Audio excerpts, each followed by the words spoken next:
estamos estudando então sendo a igreja do Deus vivo, amém? Então nós vamos lá dar continuidade no estudo da semana passada. O texto bíblico, para quem não veio, se quiser marcar, nós não vamos ler hoje, mas se quiser marcar aí, 1 Timóteo capítulo 3, versículo 14 ao 16, depois Efésios capítulo 5, versículo 25 ao 27, depois versículo 32. É o texto base que nos norteia para esse estudo, amém? Então, os textos bíblicos são esses aí, tá? E hoje é um culto também que você tem liberdade. Então, todo culto você tem liberdade, na verdade. Anotar aquilo que está observando, aprendendo uma palavra, anotar. Meditar na palavra de Deus durante a semana, no decorrer dos dias, é muito importante, tá? Então, é esse o texto que nós temos como base, tá? Nós ficamos na introdução na semana passada e hoje nós queremos que vamos avançar um pouquinho mais. O foco aqui é nós olharmos para isso aqui, ó. O último ponto, por favor. A proposta é chamar a atenção para o papel da igreja do Deus vivo, como coluna e firmeza da verdade. Nós temos um compromisso com a verdade. Nós somos, como igreja, coluna e firmeza da verdade. Então nós vamos mergulhar um pouquinho dentro disso aí, para entendermos o que é a verdade e qual é essa verdade que nós estamos falando. Amém? A natureza da igreja de Deus vivo. É aqui que nós vamos iniciar então. Agora nós vamos com mais tempo para podermos ler as referências. A casa do Deus vivo. O texto que nós estamos falando é o de Timóteo, que é uma carta que o apóstolo Paulo envia para Timóteo. Então Paulo orienta Timóteo a como andar na casa de Deus, que é a igreja do Deus vivo. 1 Timóteo capítulo 3, no versículo 15. Então, alguém pode ler aí, por favor? 1 Timóteo, capítulo 3, verso número 15. Todavia, se tardar, para que vós saibais como convém como guardar na casa de Deus, que é a igreja do Deus vivo, a coluna e o fundamento da verdade. Amém. Então, baseado nesse texto, a orientação do apóstolo Paulo para Timóteo, para que, como eles devam andar na casa do Deus vivo, que é a igreja do Deus vivo. Então essa é a natureza da igreja de Deus vivo, tá? A expressão casa de Deus foi emprestada do Antigo Testamento, onde o termo frequente é casa do Senhor. Vamos ler duas referências então, dois irmãos. Um a 1 primeiro livro de Reis, tá? Capítulo 3, versículo número 1. E primeiro livro de Crônicas, capítulo 22, versículo número 11. Tá? A referência que nós temos aí sobre essa expressão, casa de Deus, é lá do Antigo Testamento mesmo, se referindo ao templo.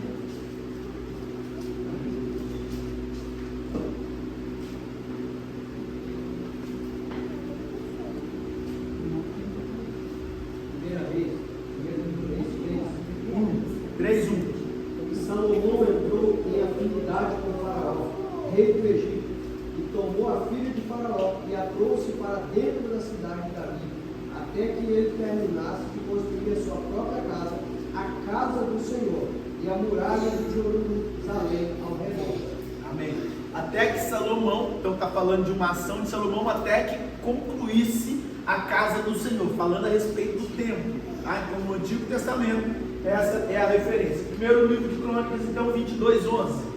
Agora, meu filho, que o Senhor seja com você, para que você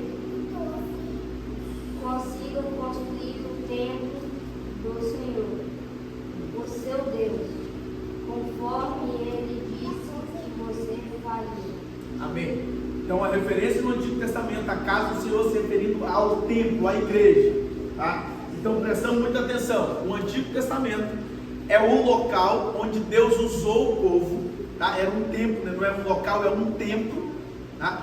Que o Senhor ele usou o povo de Israel como manifestador de Deus. Então o povo de Israel, se queria uma referência de Deus, era o povo de Israel. Então Deus, né, permitiu, orientou na verdade a construção de um templo.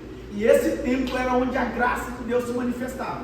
Então você queria buscar Deus, você ia lá no templo, e era lá no templo que orava, e Deus fez um voto, inclusive um compromisso, que quando eles estivessem em aflição, eles fossem no templo, fossem orar, Deus ia ouvir do céu, ia mudar a história do povo de Israel. Então Deus tinha um compromisso com o templo no Antigo Testamento em relação a isso. Então o templo era a casa de Deus, falavam que a casa de Deus era lá no templo, tá? Então o Antigo Testamento. Então essa é a referência que o apóstolo Paulo busca aqui para poder falar. Então por isso que nós vemos em casa do Senhor, quando nós falamos assim, está ligado diretamente ao templo no Antigo Testamento. O uso original da expressão refere-se ao templo, mas o complemento, que é a igreja do Deus vivo, inclui o conjunto de membros da igreja, tá? Então a referência, né, é de como convém andar na casa de Deus. Aí ele já fala que é agora no Novo Testamento a igreja do Deus vivo. Então não é como vocês devem simplesmente se comportar lá no templo, não, é como vocês devem ser uma igreja em qualquer lugar que vocês estejam. Então nós não podemos ficar com aquela mentalidade de que na igreja nós defendemos a verdade, mas fora da igreja nós não precisamos. Não, nós precisamos ter um compromisso com Deus em qualquer lugar que nós estejamos. No Antigo Testamento tinha um templo onde orava e Deus fazia. No Novo Testamento, através de Jesus, em qualquer lugar que você está, você fala com Deus e Deus ouve. Você não precisa de ficar ligado a um templo para poder manifestar Jesus, para poder falar de Jesus, para poder adorar o Senhor Jesus em qualquer lugar. Como igreja você já pode fazer isso. Isso não invalida o poder da igreja, amém? A igreja em si, ou seja, e a igreja que nós temos que entender é o seguinte: o que é a igreja? Não é esse templo aqui, tá? Embora nós falamos, vamos para a igreja, hoje tem culto na igreja, mas a igreja são conjuntos de membros, o conjunto de membros do corpo de Cristo forma a igreja. Então, duas coisas muito importantes: a igreja não é um espaço, a igreja é os membros reunidos juntos num propósito de adorar a Deus, glorificar o nome do Senhor. Isso se torna a igreja. E a igreja também não é você sozinho. Uma pessoa sozinha não se pode denominar igreja. Uma pessoa sozinha é membro do corpo, mas o corpo que é a igreja, ou seja, a igreja é o corpo de Jesus. Amém? Deu para entender? Consegui ser claro, né? Então, sozinho não pode dizer, eu sou a igreja. Não, você é membro do corpo, você é membro da igreja. Então precisa de ser mais que um para ser denominado igreja de Deus. Mas a igreja não é esse espaço, a igreja somos nós. Então nunca pode acabar com a igreja. Podem fechar todos os templos, mas a igreja tem que permanecer e prevalecer. Amém? Foi assim no tempo, na igreja primitiva. A igreja primitiva não tinha um templo certo. Eles reuniam nas casas, fazendo oração, Atos dos Apóstolos, reuniam nas praças e tal. Eles davam um modo deles se encontrar, eles davam um jeito, né? Mas continuava a igreja, porque a igreja, os membros reunidos juntos. Então é essa igreja aqui que o apóstolo Paulo está dizendo, como convém andar na igreja de Deus, como convém ser a igreja de Deus. E o foco é que essa igreja, ela é aquela que carrega, né? O último ponto aqui, é aquela que carrega, ela é a coluna, a firmeza da verdade, e essa verdade preciosa que é o Evangelho. Nós já vamos falar um pouquinho sobre isso, amém? Então nós temos essa responsabilidade, e é isso que nós estamos focando aqui, a igreja do Deus vivo, sendo a igreja viva do Deus vivo, amém? Esse que é o foco que nós temos aqui, amém?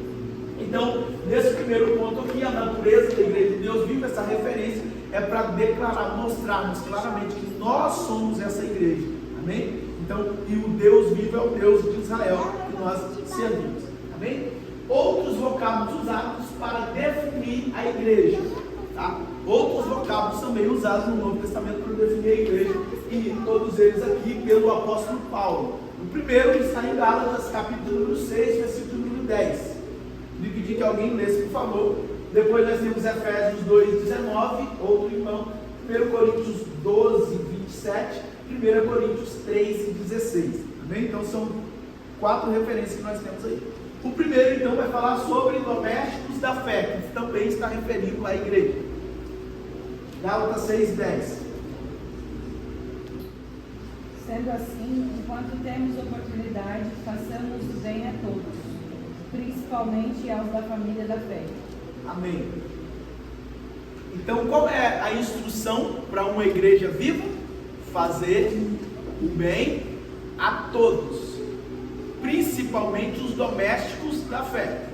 Então os domésticos da fé aqui são os irmãos, né? São os irmãos da igreja, são os outros membros desse corpo maravilhoso. Então a instrução que nós temos aqui, irmão, precisamos observar isso, tá? É muito importante a gente se preocupar sim com os órfãos, com as viúvas, com os moradores de rua, sim, é muito importante. Mas não podemos esquecer dos que são da fé, tá? devemos ter uma preocupação, mas principalmente a preocupação com o doméstico da fé. Tá? Porque são pessoas que estão rompendo uma barreira para poder estar em Cristo Jesus. Nós devemos juntos ter uma preocupação e envolvimento. Nós devemos ser uns pelos outros. Não fazemos exceção do povo da igreja e preocuparmos só com os lá de fora. Não, devemos preocupar também com os lá de fora. Mas temos uma preocupação principalmente com os que são próximos, que estão exercendo a mesma fé. Tá? Então nós devemos ter essa preocupação. Então, usando a referência aqui, doméstico da fé é a igreja. Então, quando nós lemos isso na palavra de Deus, está referindo sobre os nossos irmãos mesmo. E os domésticos aqui é os mais íntimos, mais próximos, né? Que exercem, né? E tem a mesma fé que você em Cristo Jesus. Então, nós devemos ter essa preocupação entre os irmãos também. Tá? Não negligencie de maneira nenhuma um necessitado. Se você tem e não faz, você está negando a sua fé. Se você pode ajudar o seu irmão e não ajuda, você está pecando contra Deus, contra a sua fé. Então, se você pode, seja a ajuda que for. Há inclusive uma expressão muito usada, que diz assim: ninguém é tão pobre que não tenha nada para oferecer, e ninguém é tão rico que nunca precise de nada, né?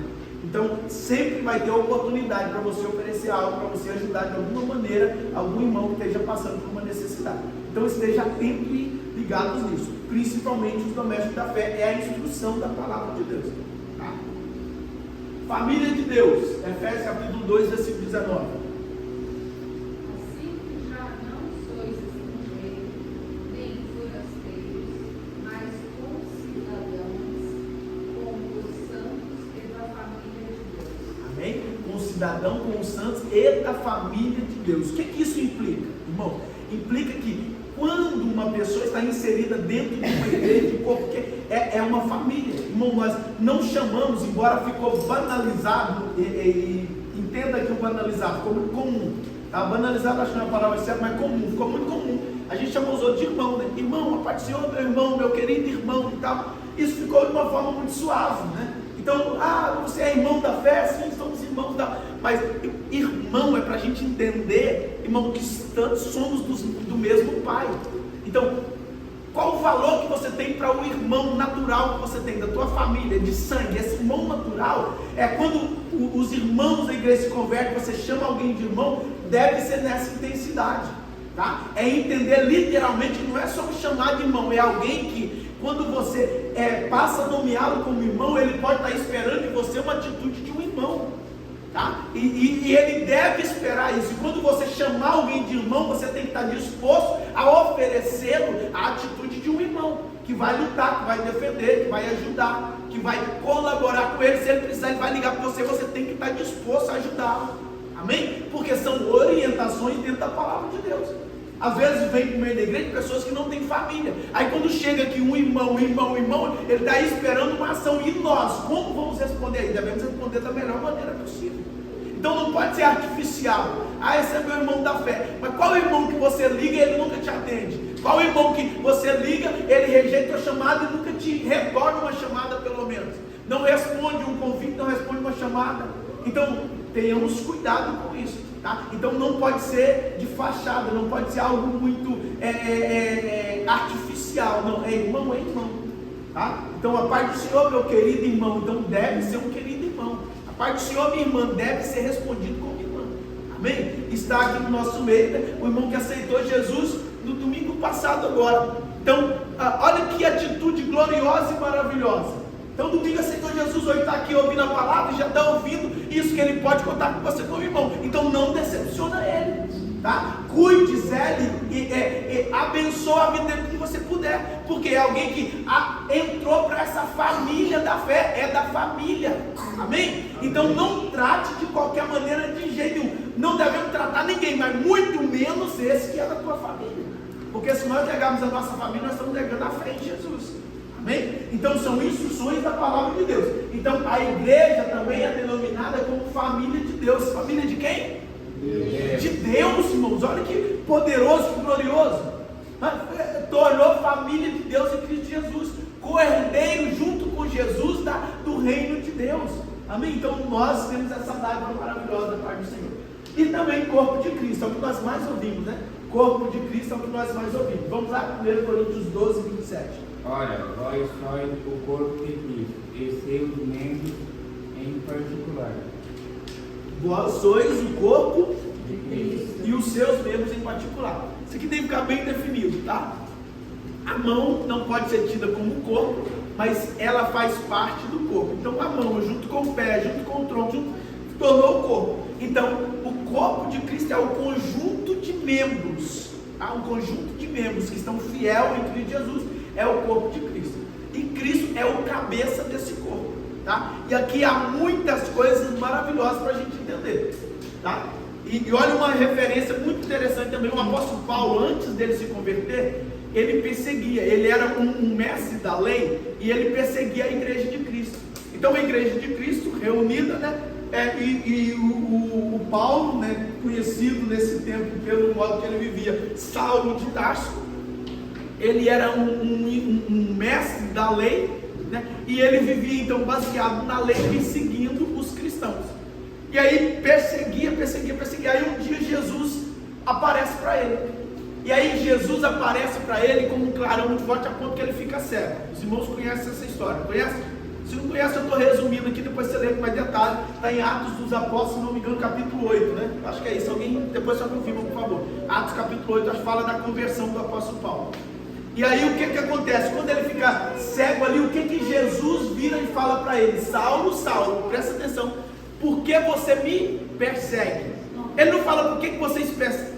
Capítulo 9, é isso? Capítulo 9. Aí Jesus vira e fala assim: Saulo, Saulo, por que você me persegue? Saulo não estava perseguindo Jesus, até porque Jesus já não estava na terra, Jesus já tinha ascendido aos céus, ressuscitou depois de ser crucificado, ressuscitou e já ascendeu aos céus.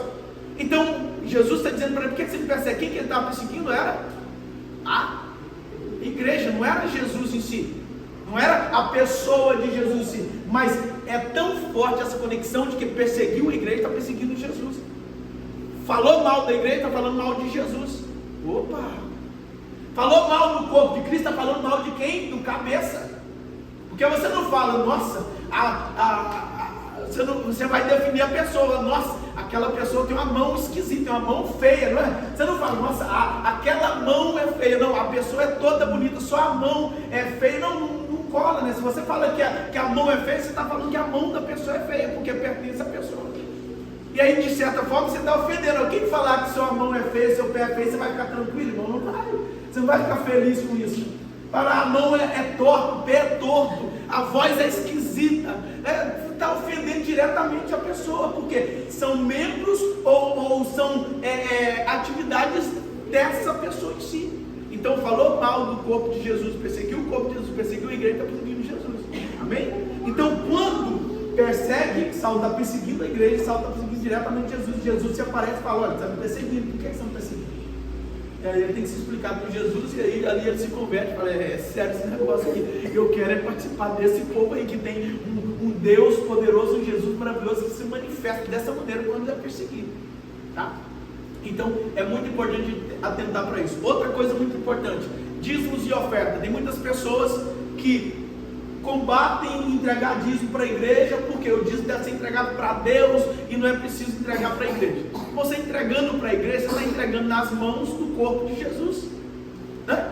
Jesus é o cabeça da igreja. Você está ofertando para quem? Está ofertando, colocando nas mãos, colocando ali para que seja usado, para que o nome de Jesus seja glorificado. E se Cristo é o cabeça da igreja, a igreja tem autoridade para poder receber os dízimos e ofertas para ser usado em prol do nome de Jesus, tá? Não em benefício próprio, mas ela tem autoridade e está totalmente com legalidade para isso. É o corpo de Jesus recebendo o seu louvor e a sua adoração através da oferta, através de dízimo.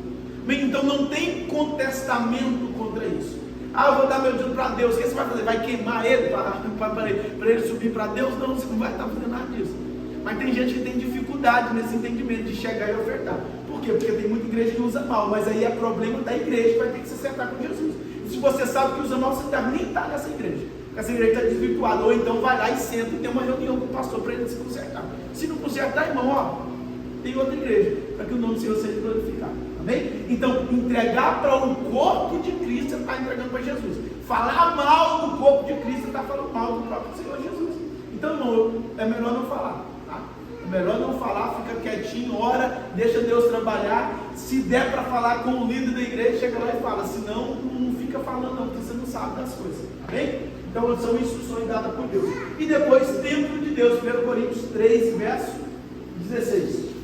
Não sabeis vós que sois o templo de Deus, e que o Espírito de Deus habita em vós? Amém? Glória a Deus. Corpo que o Espírito Santo habita, nós somos templo, nosso corpo é templo do Espírito Santo, nós somos templo de Deus, é onde Deus faz manifestação. Lembra do Antigo Testamento, como é que era a manifestação?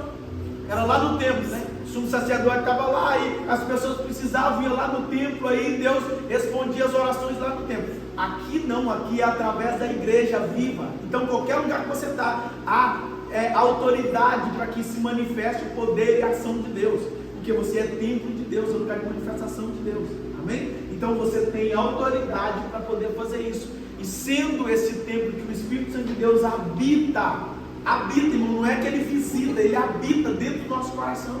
Você sabe o que é o Espírito Santo de Deus, irmão? O Espírito Santo de Deus, se você for ler no Antigo Testamento, em todas as ações vitoriosas de Deus, o Espírito Santo de Deus está lá, amém? No princípio criou Deus os céus e a terra estava sem forma e vazia, e o que acontecia? E o Espírito pairava sobre a face das águas. Lá no início, o Espírito Santo já estava pairando sobre a face das águas. Então, o que nós entendemos é que o Espírito Santo de Deus está em tudo. Aí, grandes ações, o Espírito Santo de Deus descia, usava os profetas, o Espírito Santo de Deus descia, usava os juízes. Nós estamos falando de Sansão, Débora, Gideão. O Espírito Santo de Deus descia e fazia essas coisas grandiosas e poderosas. Nossa, eu olho para o profeta Isaías, eu olho para o profeta Elias, profeta Eliseu, grandes homens que faziam tantas coisas. Você sabia que o Espírito Santo de Deus não habitava dentro dele, só descia e usava ele para fazer? Aí quando a gente olha para aquilo, a gente fica maravilhado. Nossa, como é um homem cheio do Espírito Santo de Deus. Aí o Espírito Santo de Deus dorme com você, levanta com você, acorda com você, você almoça, o Espírito Santo está dentro de você, porque ele habita dentro de você. Então, para que ficar olhando para lá, nós temos que olhar para dentro de nós, é o poderoso Espírito Santo que está em nós. E grandes ações nós podemos fazer pelo nome do Senhor, para glorificar o nome do Senhor. Aí quando a gente perde tempo, entre aspas, a gente fica olhando e lamentando, né? Lá onde, nossa, se eu tivesse a autoridade que os irmãos lá do Antigo Testamento faziam, irmão, o Espírito Santo de Deus só visitava eles. E era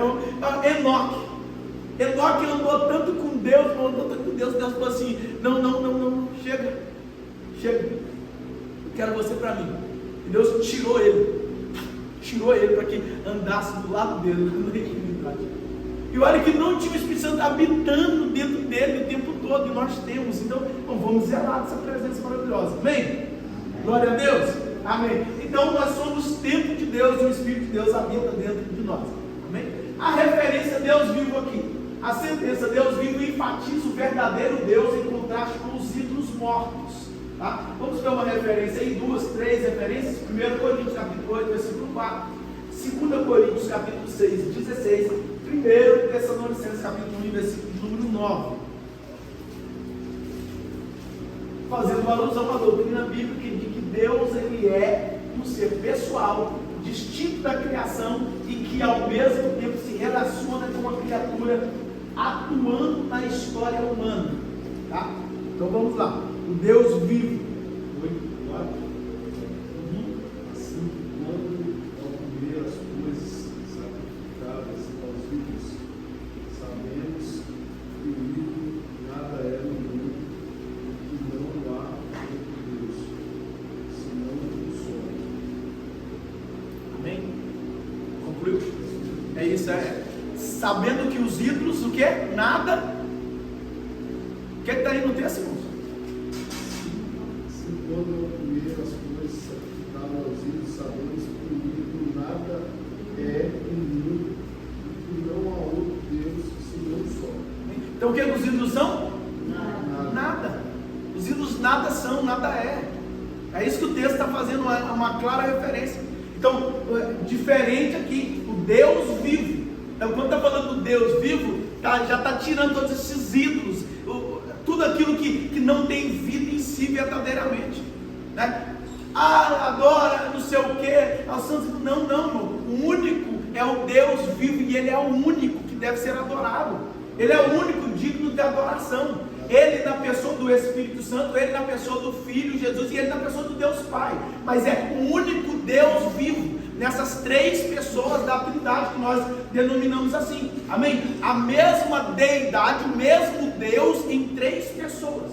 Amém? É assim que nós definimos como cristão. Então, mais ninguém é digno de adoração. Mas ninguém deve receber a adoração nossa. O que é adoração? É você entrar com devoção e reconhecendo como superior a todas as coisas. É somente Deus que merece essa nossa adoração, essa veneração, esse reconhecimento. Amém? Então o que nós temos aí é que os ídolos nada são. A outra referência que falou, 2 Coríntios 6:16. Que acordo tem o templo de Deus com o ídolo? Porque vós sois o templo de Deus vivo.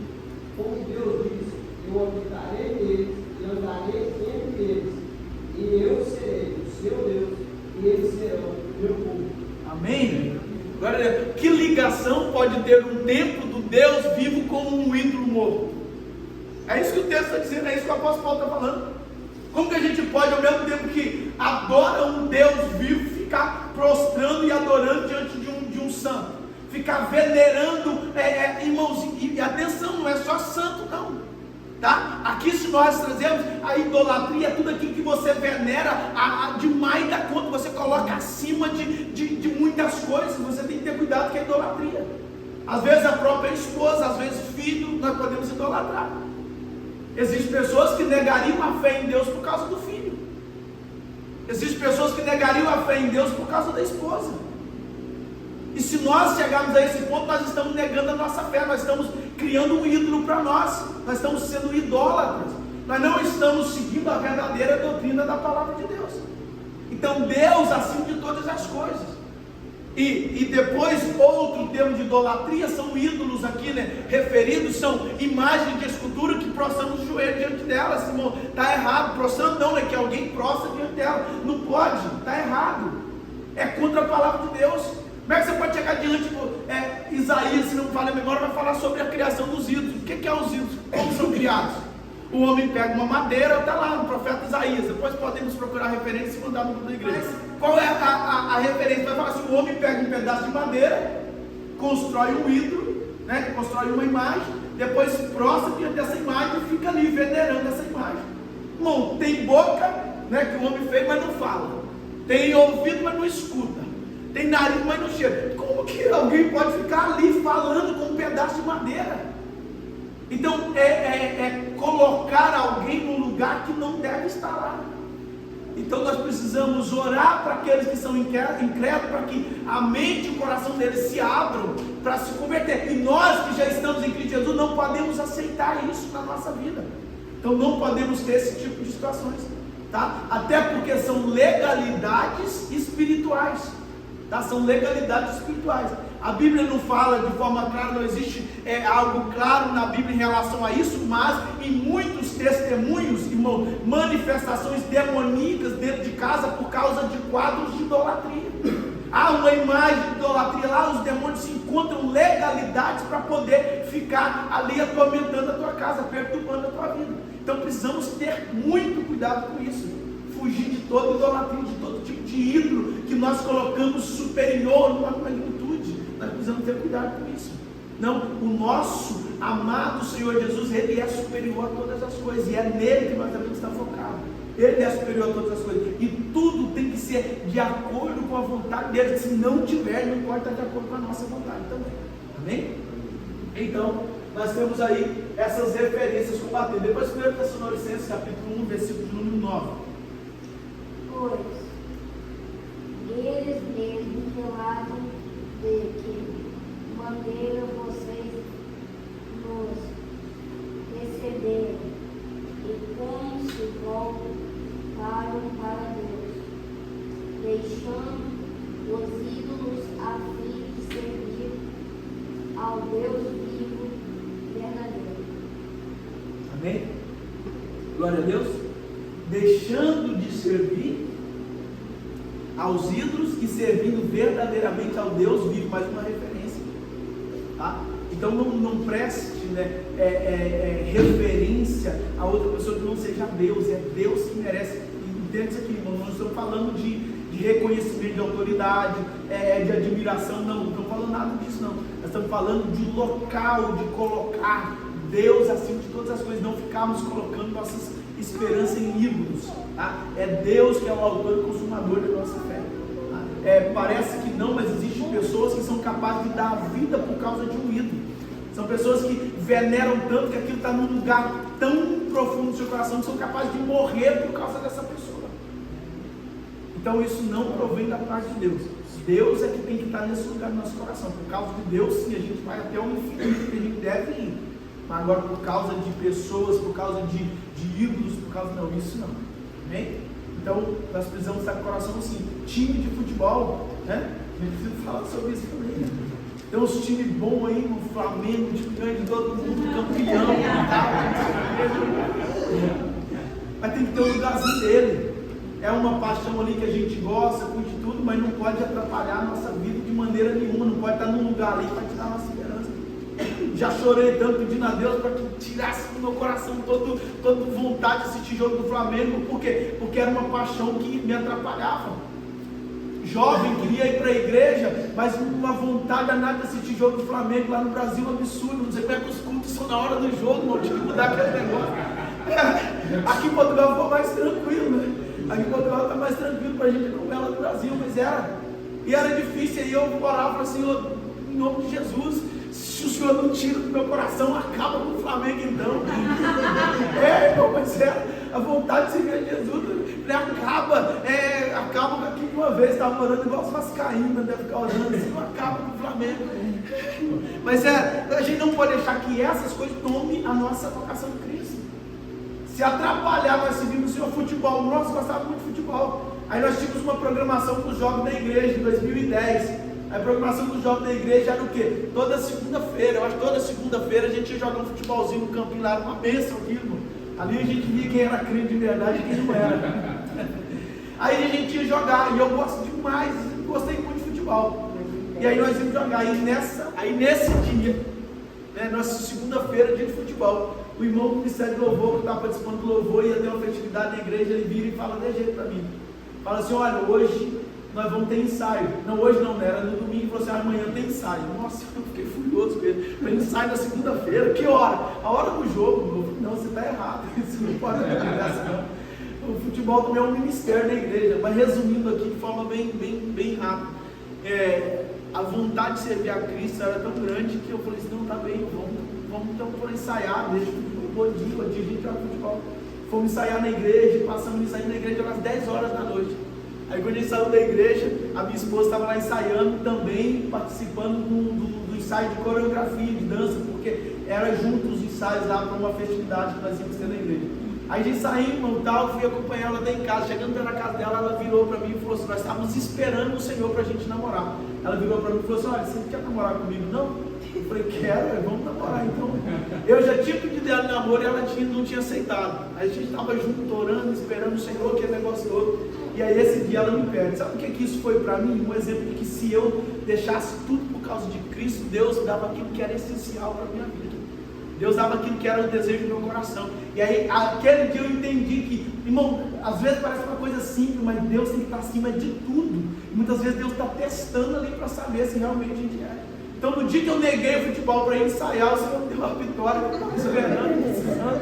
Está vendo como que Deus trata de forma maravilhosa e poderosa? Então, Deus é lindo e maravilhoso, né, amor? Glória a Deus. Está vendo o que Deus faz? Então, nós precisamos ter Deus acima de tudo. Nada pode tomar o lugar de Deus. Se a gente não tiver alguma coisa que atrapalha a gente ir para a igreja, irmão, para poder servir a Deus, porque não é só ir na igreja. Ir na igreja é uma expressão que nós temos de uma devoção, de uma separação de um tempo exclusivo para Deus. Se tiver alguma coisa que a gente está colocando na frente, a gente está negando a nossa fé por causa disso. Pastor, eu vou para o inferno por causa disso. Não é isso que está acontecendo, mas você pode estar dando legalidade para que o diabo te atrapalhe na fé. Amém? Então nós precisamos ter cuidado com isso. Tá? Visita de amigo, um amigo que você mais gosta, assim, desejar na hora de culto, irmão, em nome de Jesus. Fala com ele, irmão, eu amo muito você, mas em nome de Jesus, você vai me atrapalhar, não. Então você vai para a igreja comigo, você fica sozinho aqui em casa, você volta para outra hora. Irmão, temos que ser, a gente tem que colocar todo mundo, tem que. Irmão, ninguém visita a casa do pastor no horário de culto, não visita, porque ele sabe que o pastor não vai deixar o culto para ficar lá dentro dele. Então é assim que você deve ser também, tá? Irmão, e se tiver visita, não quiser ir para a igreja, fica em casa, fica com a chave, sabe onde está a geladeira, e aproveita e faz comida que 12:30 eu chego para você. Então vamos para a Bíblia, então, continuar aqui. Então Deus, ele é um ser pessoal. E o que é isso aqui? Isso aqui é muito importante, tá? Não é um ídolo calado que não fala, que não tem vontade de nada. Deus tem vontade. Deus, ele quer relacionamento. Por que Deus pede para a gente orar tanto se Ele sabe o que a gente precisa? Sabe ou não sabe? A Bíblia fala isso, irmão. Deus sabe que você vai pedir antes de pedir. Eu falo, mas por que Deus quer então que eu ore? Para ter relacionamento com você. É um pai, irmão, que sabe o que o filho quer, mas quer que o filho vá lá pedir. Você não fica olhando tudo que o filho vai precisar só para ele não ter que falar com você. Você faz? Você não vai fazer uma lista aqui, ó, para ele não ter que falar nada. Eu já vou colocar o café da manhã preparadinho, perto da hora de levantar, que ele já levanta nem me pede. Para não ter conversa comigo, para ele levar a vida dele e separar para lá. Eu vou pôr a roupa dele preparadinha lá, para ele nem precisar me pedir roupa nenhuma. Você faz isso? Não faz, irmão. E se fizer até errado, você tem que se converter, porque seu filho tem que aprender a ter relacionamento contigo. Né? Imagina um pai fazendo tudo isso. Deus sabe tudo que você precisa. Aí Deus já vai, sabe que você vai mudar para tal lugar. Aí Deus já prepara a casa. Antes de chegar lá, você acha que Deus é bobo? De maneira nenhuma. Deus é inteligente. Deus vai dificultar o negócio porque é para você passar mais tempo. Não devia nem estar falando isso, mas é verdade. Irmão. E quanto mais tempo você passa de crente, mais você tem que cavar para as coisas virem. Quando você é novo convertido, você ora meia hora, irmão. Nossa, você não sabe o que você faz com meia hora de oração. Fica até difícil de acumular as bênçãos. Depois de um tempo, irmão, você que não vai buscar com força, não. É porque, Deus está dificultando. Não, é porque Deus quer amadurecimento e crescimento espiritual. Aí é um pai falando assim, tem, está lá mais no fundo. Aí você vai lá mais no fundo. Aí Deus tem, mas está mais no fundo. É um pai que está ali, os passinhos das crianças andando. Como é que você faz quando seu filho começando a andar? Você vai ali pertinho, não é? Aí ele dá um passinho, o que você vai fazendo? Vai afastando, vai tornando mais difícil para quê? Para que ele caminhe mais, para que ele ande mais, né? Aí Deus fazendo a mesma coisa. Deus está ali, ó. A primeira conquista que você vai ter é com 10 minutos de oração. Glória a Deus, esse hora 10 minutos, aproveita. Aproveita. Agora 10 minutinhos enche de bênção, que os carrinhos estão cheios de bênção. A segunda já é 20 minutinhos de oração. E assim vai. Campanhas, mais campanha. É Deus querendo um relacionamento ao seu pessoal. É um pai que tem um relacionamento com o filho. A Bíblia em si é uma carta de um pai querendo que os filhos se voltem para ele. É isso. É o pai alertando dos perigos, das dificuldades, o que acontece, a adversidade, se afastar, para onde vai, a porta que está aberta, como que se chega. É Deus todo dia chamando. Para cada dia Deus tem um convite para que a gente chegue mais perto. Então a oração é para isso. A oração não é para você convencer Deus, não é para você alertar Deus do perigo que você vai passar. Aí tem muita gente que fica bobinha, achando, Deus, estão fazendo macumba para mim, Senhor. Olha, cuidado, Deus está vendo macumbeiro indo, irmão, comprar galinha para oferecer. Deus podia subir com aquela galinha lá para que ele nem achasse ela para comprar. Aí Deus permite para quê? Para você ir para os pés dele. Para você usar da autoridade que está no sangue precioso de Jesus. Deus não está desapercebido, não vendo nada, não. Ele está vendo tudo, sabe de tudo, passa errado, o patrão abençoado você tem, o patrão atribulado você tem, Deus sabe. É que irmão, glória a Deus, bem Jesus está vendo. Deus está vendo. É isso mesmo, Deus está vendo tudo, não tem nada desapercebido nos olhos de Deus.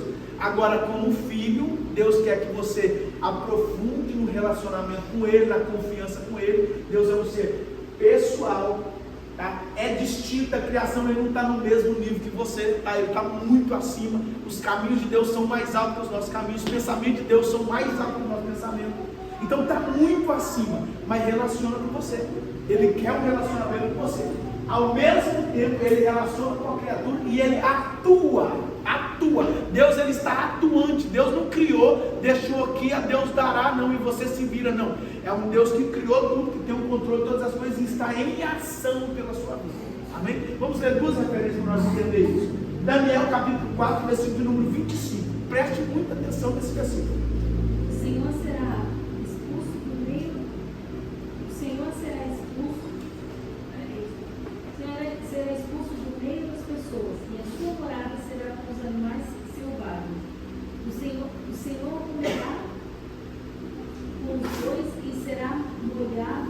pelo orvalho do céu, e passarão 7 tempos, até que o Senhor, o Rei, reconheça que o Altíssimo tem domínio sobre os reinos do mundo e que dá a quem Ele quer. Amém. O Senhor aqui é uma profecia, o profeta está entregando algo para um rei, por isso ele usa a expressão Senhor, não é Deus não, tá?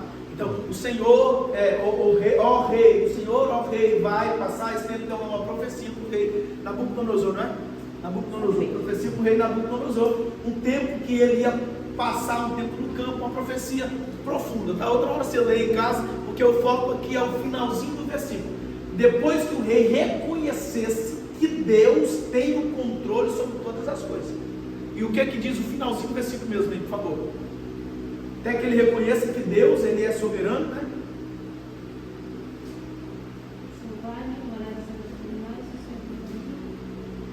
E será morador do céu, 7 tempos, até que o Senhor ao rei reconheça que o Altíssimo tem domínio sobre os reinos do mundo e os dá a quem Ele quer. Deus tem domínio sobre os reinos do mundo e os dá a quem Ele quer.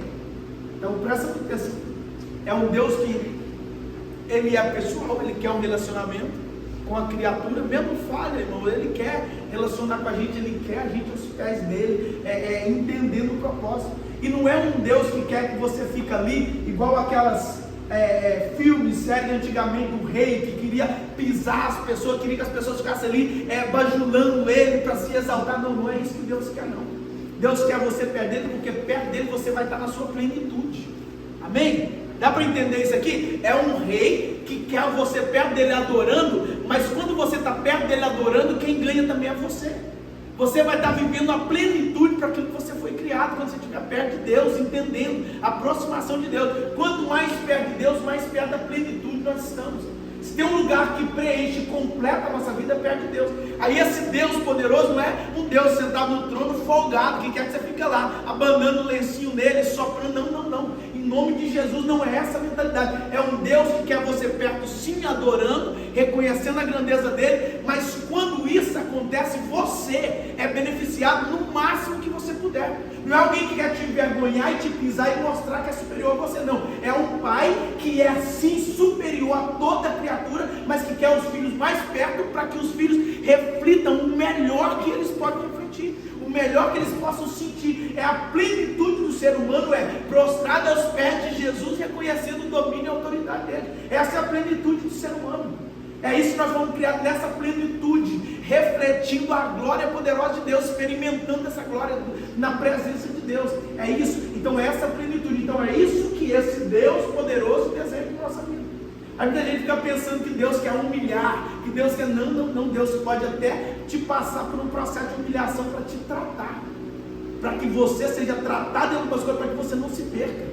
Então toda dificuldade ou prova que nós passamos, Deus permite para que nós cheguemos mais perto dele e sejamos purificados. Não é para destruir, não é para vergonha. Às vezes é para vergonha do nosso eu, às vezes é para vergonha do nosso egoísmo, do nosso egocentrismo. Às vezes é para essa vergonha, sim, para nos expor ao ridículo em nós mesmos. Mas o propósito maior é tirar o máximo de nós que é na presença de Deus. Se nós entendermos a claridade de quem nós somos o quê? Nós somos um vaso para refletir, ser cheio da glória de Deus. Deus nos fez para isso. Então, quando nós enchemos das coisas do mundo, Deus Ele quer que nós deixemos tudo isso e estejamos aqui, na presença dEle, transbordando da glória dEle. Então, é o máximo que nós podemos ter. Então, é para isso que existe prova e dificuldade, para que nós cheguemos mais perto dEle, estejamos cada dia mais próximos, né, de estarmos na plenitude de Deus. Amém? Perto dessa plenitude de Deus. Amém? Então, Deus, Ele quer relacionar conosco. Como que nós vimos aí, Ele tem o domínio de tudo. Então, mesmo sendo tão superior, quer relacionar conosco, e Ele tem o domínio e o controle de todas as coisas. É isso que Ele está mostrando para o grande rei da Babilônia, Nabucodonosor, o poder mundial daquela época. E depois você lê com calma, você lê em casa o que aconteceu com esse rei, tá? Até que ele reconheceu quem verdadeiramente era Deus, e Deus dava um grito para quem quisesse. Deus, Ele pode fazer isso até hoje, tá? Então não pense que nada está fora do controle de Deus, não. Tudo, Deus tem o controle de todas as coisas. Agora Deus permite que muitas coisas aconteçam por causa da correção do coração da justiça de Deus. Então Deus permite que muitas coisas aconteçam, mas que Ele tem o controle dele. Então Deus não é um pai que está se poupando e tal, não. Ele já se revelou em verdade através de Jesus, a maior prova de amor. Agora é nós que temos a responsabilidade de chegar até Ele através de Jesus. Amém? Então Deus não vai ficar, não, se você se inclinar para o mal, Deus vai permitir que você vá para o mal. Deus não tem problema com isso. Agora, inúmeras vezes Ele vai estar lançando aos teus pés, na tua frente, lançando provas do amor dEle e tentando te resgatar para Ele. É isso que Deus faz.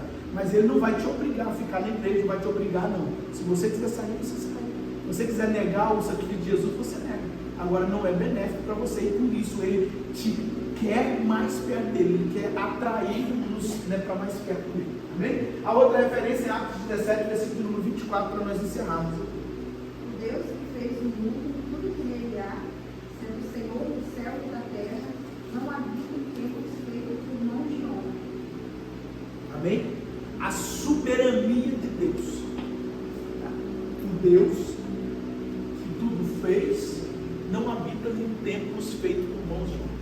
Então, preste muita atenção, cuidado com algumas igrejas que ficam falando que Deus está ali no templo e que não sei o que, não. Deus não habita, Ele é claro em dizer, Deus não habita em templos feitos por mãos de homem. Deus não está preso em uma casa, não existe isso. Tá? Deus, Ele como nós já vimos, o Espírito Santo de Deus habita dentro do nosso coração. Dentro de nós, sim, o Espírito Santo de Deus habita, mas Ele não está preso a templo nenhum feito por mão de homem. Ele é poderoso, Ele está sublime acima de todas as coisas.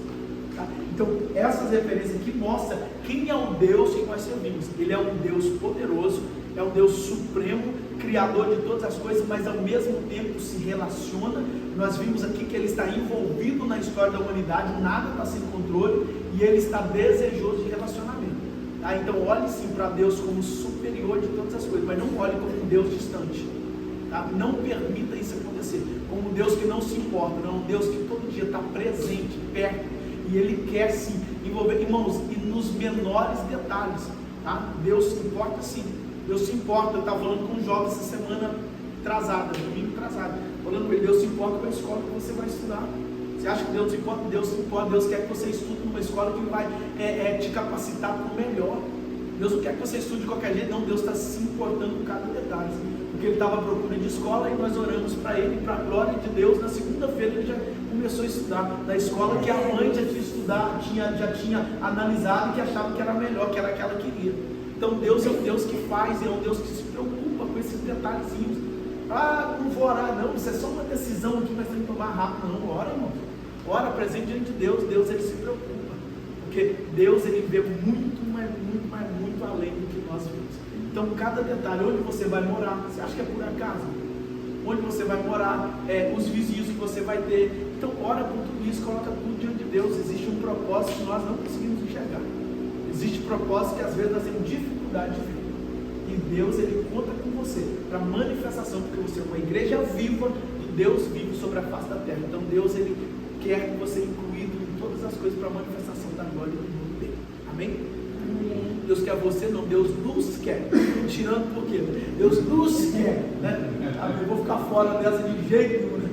Deus nos quer envolvido em toda a manifestação para a glória dele. Amém? Então, como igreja de Deus vivo, seja uma igreja viva. Viva com intensidade. Amém? Então esse é o nosso estudo de hoje. Na próxima semana nós vamos avançando aqui nesse estudo e extraindo mais coisas poderosas para a nossa vida, em nome de Jesus. Amém? Então vamos orar, encerrando o nosso culto. Hoje também é aniversário da minha sogra. Daqui à frente para nós orarmos pela vida da Cleiser, tá? É chique, né? Repete comigo, Cleiser. Amém? Mas a irmã Cleis, tá? Tem desafiado muitas coisas e tem permanecido firme no Senhor. Que o Senhor sustente e fortaleça para a glória do nome dele. Amém? Então estenda suas mãos poderosas para cá, cheio do poder do Espírito Santo, e vamos orar. Pai, em nome de Jesus, nós oramos, Senhor, neste momento, agradecendo, Senhor Deus, por mais um ano de vida. Pai, essa conquista que o Senhor deu, Pai, para a tua filha. Pai, na autoridade do nome de Jesus, como igreja, a igreja viva do Deus vivo, nós oramos, Senhor, abençoando a vida da tua filha, com toda sorte de bênção, Senhor. todos os cumprimentos das promessas do Senhor que estão na tua palavra, Senhor, sejam cumpridos na vida da tua filha. Como nós lemos, Senhor, no Salmos de número 121, o Senhor seja o socorro dela em todo o tempo. Pai, que a mão do Senhor esteja, Senhor, sobre a vida dela em todo o tempo, entrada, saída, Senhor, por onde ela passar, que essa proteção maravilhosa do Senhor esteja sobre a vida da tua filha. Pai, nós oramos profetizando, Senhor, toda sorte de bênçãos. Pai, tudo aquilo que o Senhor tem planejado, Senhor, e sonhado para a vida da tua filha, que seja realizado para a glória do teu santo nome. Assim, Pai, nós oramos como igreja, declarando a bênção do Senhor sobre a vida da tua filha todos os dias, Pai. E que o Senhor cumpra cada detalhe dos sonhos e dos planos e dos projetos do Senhor, para a honra e a glória do teu santo nome. Pai, nós oramos, Senhor, te agradecendo por este tempo também que nós passamos aqui na tua casa, Pai, aprendendo da tua palavra. Pai, oramos, Senhor, agradecendo em nome de Jesus, Pai, profetizando, Senhor, que cada um de nós respondamos, Senhor, com autoridade e ousadia, aquilo que o Senhor tem nos chamado para fazer, para a glória do teu santo nome. Pai, assim, Senhor, nós encerramos este tempo, nós encerramos, Senhor, este culto, encerramos, Senhor, essa programação da igreja, Pai, debaixo da poderosa mão do Senhor. Pai, que o Senhor nos leve em paz e segurança, e que o Senhor frutifique em nós, Pai, a tua palavra, que o Senhor, Pai, gere frutos em nós para a glória do teu santo nome.